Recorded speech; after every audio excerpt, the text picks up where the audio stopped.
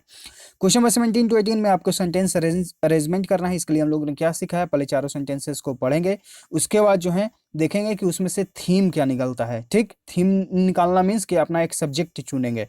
जैसे मान लीजिए कि 4 लाइंस लिखे हुए हैं, उसमें कोई सेंटेंस इंडिया से शुरू हो रहा है, यानी कि ये बीच में भी दिया जा सकता है, क्योंकि कभी कभी ऐसा होता है कि it is said to be that India is very rich country, इस तरह से जो है बोला जाता है। तो ये आपको समझना पड़ता है कि आपका सब्जेक्ट इसमें कौन सा है।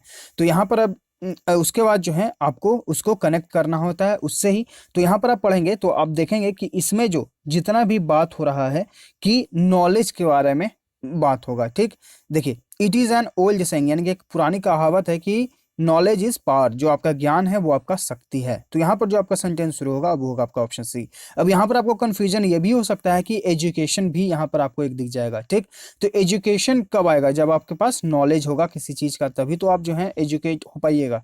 ठीक, तो जैसे जैसे आप मान लीजिए कि आप स्कूल में पढ़ते हैं ABCD, तो ये आपका नॉलेज हुआ, तो इसके बाद ही तो आपका एजुकेशन कंप्लीट होगा। ठीक, तो यही आपका सबसे पहले आपका नॉलेज, उसके बाद एजुकेशन। तो यहाँ पर जो आपका राइट आंसर है वो है आपका ऑप्शन सी। ठीक, क्वेश्चन नंबर 18, यहाँ पे आपको देखिए आप खुद से प्रैक्टिस करिएगा। इसका PDF जो है हम जो हमारे टेलीग्राम चैनल है द एमपीटीएस एकेडमी, ठीक है, डिस्क्रिप्शन में उसका लिंक है, आप वहाँ से आकर इसे डाउनलोड कर लीजिएगा। हम हर लेसन अपलोड करने के बाद जो है यहाँ पर जो है शेयर कर देते हैं PDF को, आप चाहें तो वहाँ से आकर डाउनलोड करके खुद से प्रैक्टिस कर सकते हैं। तो इसका जो राइट आंसर है वो भी है आपका ऑप्शन सी, क्वेश्चन नंबर 18 का। ठीक, क्वेश्चन नंबर 19, यहाँ पे आपको जो है एक्टिव पैसिव वॉइस बताना है। The residents celebrated Diwali, the resident यानी कि सब्जेक्ट, उसके बाद सेलिब्रेटेड यानी कि वर्ब का सेकंड फॉर्म, फिर आपका ऑब्जेक्ट है।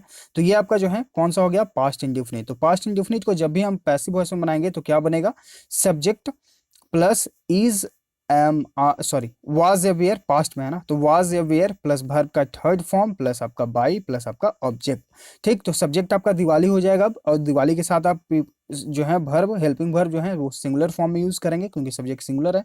तो यहाँ पर देखिए आपका जो राइट आंसर है वो कौन सा हो जाएगा, देखिए आपका ये तो एलिमिनेट हो जाएगा, यहाँ पर हैज का यूज एलिमिनेट, यहाँ पर देखिए वाज का, और यहाँ पर इज। तो राइट आंसर आपका ऑप्शन सी है। क्वेश्चन नंबर 20, यहाँ पे आपको डायरेक्ट इनडायरेक्ट स्पीच बताना है। तो अगर आपको डायरेक्ट या इनडायरेक्ट स्पीच, जिसे हम लोग नारेशन भी बोलते हैं, अगर आपको दिक्कत है तो टेलीग्राम चैनल पे जाइए हमारा, ठीक, और वहाँ पे आप सर्च करिए नारेशन, तो इस नाम से आपको एक PDF मिलेगा, उस PDF को डाउनलोड करके आप पढ़ लीजिए। आपको हर एक प्रकार के क्वेश्चंस, नारेशन के जितने भी प्रकार के क्वेश्चंस हैं आपको बनना शुरू हो जाएंगे। ठीक, तो यहाँ पर आपको जो है इस PDF में अच्छे से बताया गया है। इसका जो राइट आंसर है वो है कौन सा, देख लेते हैं, पहले क्वेश्चन पढ़ते हैं। The foreman said to his workers, said to यानी कि ये जो है आपका पास्ट इंडेफिनिट में है, I can't pay your higher wages. देखिए जब ये पार्ट पास्ट में है तो ये जो इन्वर्टेड कॉमा वाला जो पार्ट होता है इसे भी हम लोग पास्ट में ही बना लेते हैं। अगर ये प्रेजेंट में है तो इसे भी हम लोग प्रेजेंट में ही बनाते हैं। इस पार्ट को हम कब चेंज नहीं करेंगे, जब कोई यूनिवर्सल ट्रूथ है वो, ठीक है। यूनिवर्सल ट्रूथ कहने का मतलब है कि पृथ्वी चारों ओर घूमती है सूर्य की, ठीक, तो ये यूनिवर्सल ट्रूथ है। इस प्रकार के सेंटेंसेस जो है ये इन्वर्टेड कॉमाज वाले पार्ट में आप कोई भी छेड़छाड़ न करें। उस PDF में सारे आपको अच्छे से बताया गया है।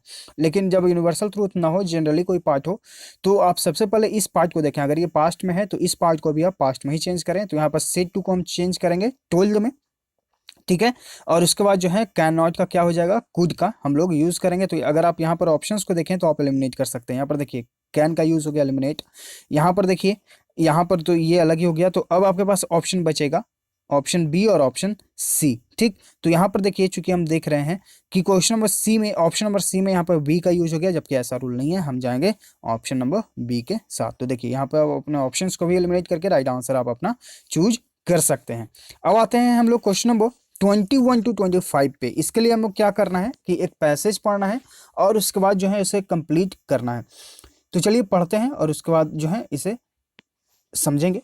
It is not fill in the blank to ignore all allegations of booth capturing and rigging as Momo's fill in the blank losers। चलिए यहाँ पर हम पहले पढ़ते हैं और उसके बाद आपको हम कंप्लीट करके समझाएंगे। इट इज नॉट रियलिस्टिक, यानी कि यह जो है वास्तविक नहीं है, वास्तविकता नहीं है। To ignore all allegations, allegations मतलब होता है दोषारोपण करना, यानी कि आप किसी पर जो है आरोप लगाते हैं। It is not realistic to ignore all allegations of booth, यानी कि बूथ कैप्चरिंग, यानी कि बूथ कैप्चरिंग का जहां पर एलिगेशन लगता है आप इस चीज को इग्नोर नहीं कर सकते हैं, ठीक। एंड रिगिंग एज मोमस, रिगिंग मतलब क्या होता है, रिगिंग मतलब होता है हेरा फेरी करना। एज मर्मर्स, मर्मर्स मतलब क्या होता है, बड़बड़ाहट ऑफ डिसग्रांटेड लूजर्स, यानी कि जो कुंठित जो लोग होते हैं, जो कुंठित यानी कि जो हार जाते हैं चुनाव में, जो कुंठित हारे हुए जो लोग होते हैं वो ये बोलते हैं कि सारे बूथ को जो है कैप्चर कर लिया गया और ये उस पर आरोप लगाते हैं। तो ये हर बार जो है यह सही नहीं हो सकता है, ठीक। उसके बाद आगे पढ़ते हैं। तो आगे आपका क्या हो जाएगा, instances have come to light of intimidation of whole villages. Instances मतलब क्या होता है, उदाहरण, उदाहरण जो है इस प्रकार के आए हैं प्रकाश में, ठीक। इस प्रकार के जो कुछ उदाहरण हैं वो प्रकाश में आए हैं, किस प्रकार के, तो इंटिमिडेशन, इंटिमिडेशन मतलब क्या होता है, इसका मतलब होता है किसी पूरे गांव को यानी कि होल विलेजेस को जो है वो धमकाया जाता है। इस प्रकार के कुछ बातें जो हैं वो प्रकाश में आई हैं। एंड कम्युनिटीज, जो पूरे गांव हैं और जो पूरे समाज हैं, to make them vote for a particular candidate और पार्टी, यानी कि इस प्रकार से जो है कुछ बातें सामने आई हैं कि जितने भी पूरे गांव हैं और जो कम्युनिटीज यानी कि जो समाज उसमें रह रहे हैं, जो लोग उसमें रह रहे हैं, उन्हें कहा जाता है कि आप सिर्फ एक पार्टी या एक कैंडिडेट, मतलब कि जो सिलेक्टेड पार्टी या कैंडिडेट हैं, आप सिर्फ और सिर्फ उन्हें ही वोट दें। इस प्रकार से उन्हें धमकाया जाता है और ये सच्चाई भी है, बहुत सारी जगह ऐसे होती है। At times election officials have been, यानी कि जो अभी समय है, जो इलेक्शन यानी कि जो चुनाव मुख्य होते हैं, हैव बीन, उसके बाद जो आपका थ्रेटेंड बाई अनस्क्रूपलस पॉलिटिशियंस, जो इलेक्शन में जो ड्यूटी में जो काम करने वाले जो कर्मचारी होते हैं, जो ऑफिसर्स होते हैं, उन्हें क्या किया जाता है कि उन्हें थ्रेटन किया जाता है, यानी कि धमकाया जाता है बाई अनस्क्रूपलस पॉलिटिशियंस। अनस्क्रूपलस मतलब क्या होता है, निर्लज, बेशरम, ठीक। तो ये इंपॉर्टेंट वर्ड है, एसएससी में पूछा भी गया है। कुछ निर्लज बेशरम पॉलिटिशियंस जो है ऐसा करते हैं कि वो इलेक्शन जो ड्यूटी पर जो काम करते रहते हैं कर्मचारी होते हैं, उन्हें वो थ्रेटन करते हैं यानी कि धमकाते हैं। Into turning a blind eye, यानी कि जो भी हो रहा है, blind eye to unjust practices. Blind eye मतलब क्या होता है, टर्न अ ब्लाइंड आई, यानी कि जो भी हो रहा है आप उसे चुपचाप देखते रहें, ठीक। यानी कि आप चुपचाप उस चीज को देखते रहें, उसमें हस्तक्षेप न करें। तो यहाँ पर जो है अनस्क्रूपलस पॉलिटिशियंस क्या करते हैं कि उन्हें डराते हैं कि जो अनफेयर प्रैक्टिसेस हो रही हैं, अनफेयर यानी कि अन्यायपूर्ण जो प्रैक्टिसेस यहाँ पर हम करना चाह रहे हैं, आप मुझे करने दें, आप इस पर इग्नोर करते रहें, यानी कि टर्न अ ब्लाइंड आई, यानी कि आप उस चीज को ध्यान न दें, आप अपना काम करें और हमें अपना काम करने दें। इस प्रकार से वो कहते हैं जो इलेक्शन में जो कर्मचारी काम करते हैं उन्हें, ठीक। तो ये है इस पूरे पैसेज का अर्थ। आई होप आप अच्छे से समझे होंगे। अब यहाँ पर देखिए, यहाँ पर जो कुछ वर्ड्स हैं आपके लिए इंपॉर्टेंट है। रियलिस्टिक हो गया वास्तविक, रिलायबल यानी कि विश्वसनीय, रिक्वायर्ड यानी कि अपेक्षित, और इसेंशियल यानी कि आवश्यक। राइट आंसर यहाँ पे आपका देखिए ऑप्शन ए है। रेशनल यानी कि तार्किक, डिसग्रांटेड यानी कि कुंठित, यहाँ पे आपका राइट आंसर ऑप्शन बी था। ह्यूज यानी कि बड़ा, आइडियलिस्टिक मतलब क्या होता है, आदर्शवादी।